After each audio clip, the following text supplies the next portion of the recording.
और इसी बीच रुक कर लेते हैं एक और बड़ी खबर की ओर। फरीदाबाद से ताजा अपडेट सामने आ रहा है। फरीदाबाद में जो सर्च ऑपरेशन चल रहा था वो लगभग पूरा हो चुका है। कड़ी सुरक्षा के बीच विस्फोटक सामग्री को अब ले जाया गया। जम्मू कश्मीर और हरियाणा पुलिस की तरफ से संयुक्त रूप से कार्रवाई की गई है। ये बड़ी कार्रवाई की गई है। फरीदाबाद में जो विस्फोटक बरामद हुआ है, करीब 2900 किलो विस्फोटक बरामद हुआ है 2 जगह से। फतेहपुर तगा गांव में सर्च ऑपरेशन लगभग पूरा हो गया है। कड़ी सुरक्षा के बीच विस्फोटक सामग्री को अब ले जाया गया। जम्मू कश्मीर और हरियाणा पुलिस की संयुक्त ये कार्रवाई, ये बड़ी कार्रवाई की गई है। फरीदाबाद में आतंक के डॉक्टर को जहां गिरफ्तार किया गया तो भारी मात्रा में विस्फोटक सामग्री को भी बरामद किया गया है। असॉल्ट राइफल भी बरामद की गई है। ये बड़ी कार्रवाई की गई है। आतंकी मॉड्यूल का पर्दाफाश किया गया है। हरियाणा पुलिस और जम्मू कश्मीर पुलिस की संयुक्त रूप से यह कार्रवाई। राजेंद्र दहिया हमारे साथ फरीदाबाद से जुड़ गए हैं ताजा अपडेट के साथ। राजेंद्र, फिलहाल क्या कुछ ताजा जानकारी इस मामले में? बिल्कुल, मैं आपको बता दूं कि आज का जो सर्च ऑपरेशन था वो जो है समाप्त हो चुका है और यहाँ पर जो विस्फोटक सामग्री बरामद की गई है उसको एक गाड़ी में भरकर बाकायदा सुरक्षा के बीच उसको यहाँ से ले जाया गया है। साफ तौर पर कह सकते हैं कि सुबह से ही इस अभियान में पुलिस जो जुटी हुई थी, सर्च ऑपरेशन चलाया गया और कहीं ना कहीं पुलिस उस मकान तक जा पहुंची जहाँ पर अब दूसरी जगह पर भी विस्फोटक पदार्थ छुपाया हुआ था।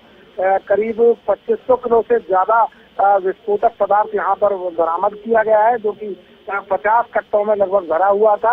उन तमाम कट्टों को एक गाड़ी में लोड किया गया और उसके बाद वहां से सुरक्षा घेरे के बीच वहां से निकाल कर ले जाया गया है। कहीं ना कहीं एक के बाद एक बड़े खुलासे जो है सामने हो रहे हैं और साथ ही joint operation Jammu Kashmir police और हरियाणा पुलिस का ये लगातार जारी है। कहीं ना कहीं जो दावा पुलिस कमिश्नर ने आज पत्रकार वार्ता के दौरान किया था वो सच साबित होता हुआ नजर आ रहा है। उनका साफ तौर पर कहना था कि अभी और कई बड़े खुलासे इसमें होंगे और सुरक्षा की दृष्टि से उन्होंने कई बातों से पर्दा भी उठाया भी नहीं था कि आज कहीं ना कहीं एक बड़ी खेप विस्फोटक सामग्री की यहाँ से बरामद हो गई है। तो साफ तौर पर कहा जा सकता है जिस तरीके से करीब 10 दिन पहले यहाँ से डॉक्टर मुजम्मिल हैं, उनको यहाँ से गिरफ्तार किया गया था ज्वाइंट ऑपरेशन के दौरान और उसके बाद पहले एक मकान जो है उसने किराए पर लिया हुआ था, वहां से 350 किलो से ज्यादा विस्फोटक सामग्री और वेपन्स जो है बरामद किए गए और अब दूसरे मकान से 2500 किलो से ज्यादा विस्फोटक सामग्री यहाँ पर बरामद की गई है। तो एक बड़ी खेप जो है फरीदाबाद के अंदर विस्फोटक सामग्री की सामने आई है। कहीं ना कहीं बड़ी घटना को अंजाम देने की फिराक में ये तमाम लोग जो है लगे हुए थे।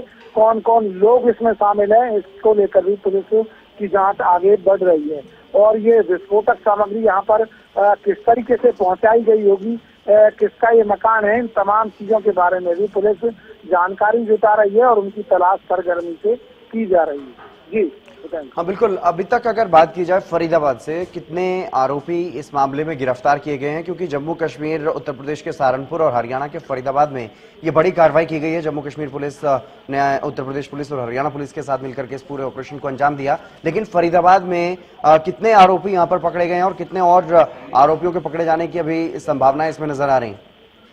देखिए, फरीदाबाद की अगर बात करें तो डॉक्टर मुजम्मिल हैं जो इनको यहाँ से गिरफ्तार किया गया है और साथ ही कई लोगों से पूछताछ की गई है, लेकिन इसमें कौन कौन लोग शामिल हैं ये जांच के बाद साफ हो पाएगा और किस किस की गिरफ्तारी इसमें और डलेगी। ये तमाम चीजें पुलिस जैसे जैसे अभियान आगे बढ़ेगा वैसे वैसे सामने आती चली जाएंगी। तो कहीं ना कहीं क्योंकि जांच कई पहलुओं पर की जा रही है।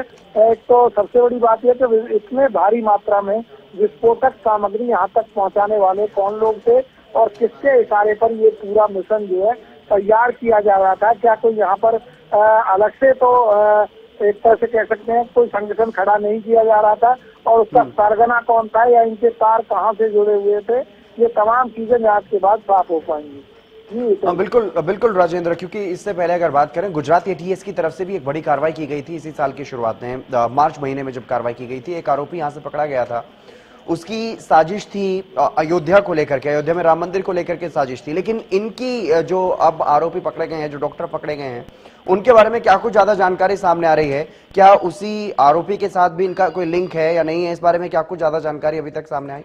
देखिए, साफ तौर पर कहा जा सकता है पुलिस ने जो जानकारी भी उपलब्ध कराई है उसमें ऐसी कोई बात सामने नहीं आई है। हालांकि जब तमाम जो इनके पहलू हैं उन पर जांच होगी और जो अन्य लोग इनमें शामिल हैं वो जब पुलिस के हत्थे चढ़ जाएंगे तो उसके बाद कहीं ना कहीं वो सभी कड़ियों को जोड़कर देखा जाएगा। और सबसे बड़ी बात यह है कि इतने बड़े पैमाने पर जब विस्फोटक पदार्थ यहाँ पर लाया गया है तो कौन सी बड़ी घटना को अंजाम ये देने की फिराक में थे, क्योंकि आपसे एक दिन पहले ही यहाँ से वो यात्रा जो है निकल कर गई है, सनातन यात्रा, उसमें लाखों आदमी पैदल चल रहे थे और इसके अलावा दिल्ली को टारगेट किया जा सकता था या कहीं और इनका टारगेट था। वो तमाम चीजें जो है जांच के बाद साफ हो पाएंगी और इसको लेकर पुलिस लगातार ज्वाइंट ऑपरेशन के तहत कार्रवाई करने में जुटी हुई है। तो कहीं ना कहीं अभी और बड़े खुलासे हो सकते हैं, कुछ भी कहना अभी जल्दबाजी होगी जिस तरीके से हथियार और विस्फोटक बरामद हुए हैं। जी बिल्कुल, हथियार और विस्फोटक बरामद हुए हैं, डॉक्टर को गिरफ्तार किया गया। के बारे में क्या कुछ ज्यादा जानकारी राजेंद्र, कब से वो यहाँ पर रह रहा था और किस तरह की गतिविधियों में शामिल था अभी तक की अगर बात करें तो?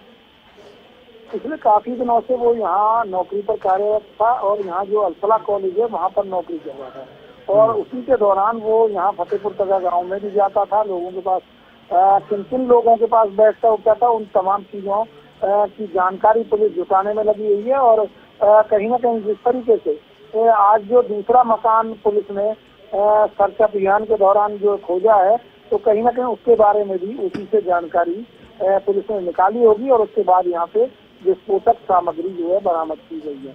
तो कौन कौन लोग इसमें शामिल थे, ग्रामीण थे या कोई बाहर के थे, उन तमाम पहलुओं पर पुलिस बारीकी से जांच कर रही है और जांच के बाद ये साफ हो पाएगा कि आखिर जो इनके तार हैं वो कहाँ कहाँ से जुड़े हुए हैं। जी। और जिस कॉलेज में कार्यरत था ये आरोपी डॉक्टर, उस कॉलेज प्रबंधन की तरफ से क्या कुछ बताया जा रहा है डॉक्टर के बारे में? क्या उनको कोई इस तरह की कोई जानकारी थी पहले या फिर उनको भी अब अचानक से जब डॉक्टर की गिरफ्तारी हुई है उसके बाद ही इस बारे में पता चला? देखिए, कॉलेज प्रबंधन की तरफ से भी कोई भी बयान सामने नहीं आया है और साफ तौर पर कहा जा सकता है कि जो ग्रामीण है, ग्रामीणों को भी साफ तौर पर दावा कि उनको इस बारे में कोई पता नहीं है कि वो कब आता था कब जाता था, क्योंकि जो मकान है वो भी सुनसान सी जगह पर है जो लिए हुए हैं और उन मकानों में कब रात के दौरान या कब किस समय वो विस्फोटक सामग्री पहुंचाई गई इस बारे में भी किसी को कोई कानो कान खबर नहीं है। तो कहीं ना कहीं ग्रामीण भी इस बात को लेकर आश्चर्यचकित हैं कि इस मकान को पहले किराए पर लिया गया और उसमें फिर विस्फोटक सामग्री रखी गई। तो कहीं ना कहीं बड़ी घटना को जिस तरीके से अंजाम देने के लिए लोग फिराक में थे तो पुलिस ने उस पूरी साजिश को यहाँ पर नाकाम कर दिया है। और जिस मकान से ये विस्फोटक बरामद हुआ है उस मकान मालिक के बारे में क्या कुछ जानकारी, वो कहाँ के रहने वाले हैं और उनकी तरफ से इस पूरे मामले में, क्योंकि उनके जब मकान से इतनी भारी मात्रा में विस्फोटक बरामद हुआ है तो उनकी क्या कुछ प्रतिक्रिया है, अभी तक कोई जानकारी? देखिए, जो पहला मकान है जहाँ से पहले 350 किलोग्राम से ज्यादा विस्फोटक पदार्थ और जो हथियार हैं वो बरामद किए गए थे, उस मकान मालिक से पुलिस ने पूछताछ की है। उसका साफ तौर पर कहना था कि उससे किराए पर जो कमरा लिया गया था, लेकिन उन्होंने भी वेरिफिकेशन इस मकान को लेकर किराएदारों की नहीं कराई थी और साफ तौर पर कहा गया कि इसमें सामान के लिए जो कमरा लिया गया है तो कि उनको अपना सामान कुछ यहाँ पर रखना है और उसी के वजह में उसको किराया दिया गया था। लेकिन सबसे बड़ी बात यही है कि मकान मालिक ने ना तो उस सामान की जांच की कि आखिर क्या सामान ये लोग यहाँ रख रहे हैं, तो कहीं ना कहीं पुलिस उससे भी पूछताछ कर रही है। साथ ही जो दूसरा मकान अब जहाँ से 2500 किलो से ज्यादा विस्फोटक सामग्री बरामद हुई है तो उस मकान मालिक की भी तलाश की जा रही है कि आखिर वो मकान किसका था। ग्रामीणों के अनुसार वो मकान किसी ने अभी खरीदा था कुछ दिन पहले और उसके बाद यहाँ पर ये सामग्री जो है रखी गई है, तो उसकी भी तलाश जो पुलिस लगातार कर रही है। जी, चलिए आप नजर बनाए रखिएगा राजेंद्र, बहुत शुक्रिया फिलहाल तमाम जानकारी देने के लिए। तो फरीदाबाद में ये बड़ी कार्रवाई की गई है, जम्मू कश्मीर पुलिस और फरीदाबाद पुलिस ने मिलकर के इस कार्रवाई को अंजाम दिया है। ये ऑपरेशन अब लगभग पूरा हो चुका है। जो विस्फोटक बरामद हुआ है उसको ले जाया गया है